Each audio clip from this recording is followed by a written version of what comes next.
সমাধান হয় না।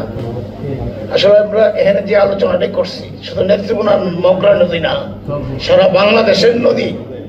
কারণ আগে একটা জিনিস চিন্তা করতে হবে, নদীমাতৃক দেশ বাংলাদেশ। নদীর পার্কে কেন্দ্র করেই কিন্তু আমাদের মানব সভ্যতা এখানকার গড়ে উঠছে। এই সভ্যতাকে ধরে রাখতে হলে আমাদের অনেক কিছু করণীয় আছে, কিন্তু করণীয়টা কি আপনি সামাজিকভাবে করতে পারবেন? রাষ্ট্রীয় ক্ষমতার উৎস জনগণ, আমাকে কিছু পলিটিক্যাল বক্তব্য না দিলে তো হয় না। কারণ এই যে সমস্যাগুলোর সমাধান করতে হলে রাজনৈতিক সিদ্ধান্তই প্রথম নিতে হবে। কারণ আপনি ব্রিজ করতেছেন, আমি ডিসি কে বললে ডিসি ইচ্ছে করলে এই ব্রিজ থামাই দিতে পারবেন না।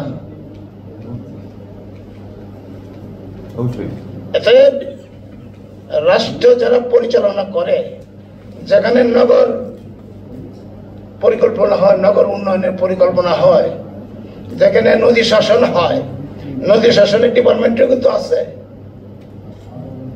ওইগুলিতে কারা বসছে? এদেশের মানুষ হিতে বসছে, আমার আপনার মতো মানুষ হিতে বসছে।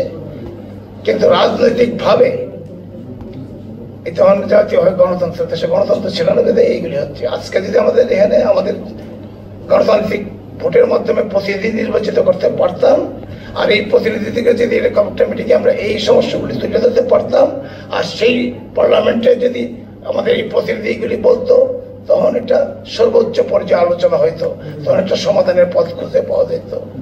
এতে গণতান্ত্রিক রাষ্ট্রের মধ্যে রাজনৈতিক সিদ্ধান্ত এইগুলি আমরা দখল মুক্ত কি করতে পারেন? আমার বাড়ির পেছনে নদী খালি পরে জায়গা পরে রয়েছে, আমি এখানে বেগুন ক্ষেত করছি, আমি মরিচ ক্ষেত করে তৈরি দিচ্ছি, আমারই রয়ে গেল। আপনারা তো প্রয়োজন ব্যবহার করতেছেন না। শুনছিলাম একটা রাস্তা করবে, হাইওয়ে রুট হবে।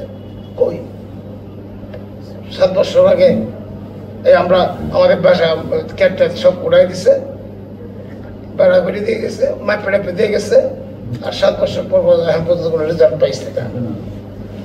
এই ধরনের কাজ করলে তো এই যে বেলা তাকে হাইকোর্টের আশ্রয় নিয়ে বালু উত্তোলন, অবৈধভাবে বালু উত্তোলন বন্ধ করতে হয়েছে। কারণ আমার সরকার কি করছে, এই বেলার এই কথাটা পার্লামেন্টে উত্থাপন করার মতো আমাদের লোক ছিল না, সেই লোক আমরা দিতে পারি নাই পার্লামেন্টে।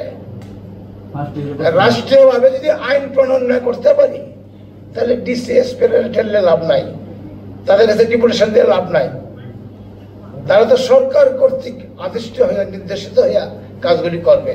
সরকার যদি বলে যে এত ফুট উঁচু হবে এই ব্রিজ, এই যে মুক্তাপাড়া ব্রিজ হয়েছে, এমন অনেক ব্রিজ হয়েছে, শুধু নেত্রকোনার আশেপাশের সমস্ত এলাকায় দেখছি ব্রিজ। এখন আর যে নদী পথে যে একটা বাণিজ্য চলতো, নৌকা যাতায়াত করতো, ওগুলি এখন চলে। এখন কি কেউ পাল তোলা নৌকা দেখো? বাংলার ঐতিহ্য নষ্ট করে বলছে এই ব্রিজ কালভার্ট অপরিকল্পিত নগরায়নে। এই অপরিকল্পিত নগরায়ন হচ্ছে কারা করছে? সরকারই তো করতেছে।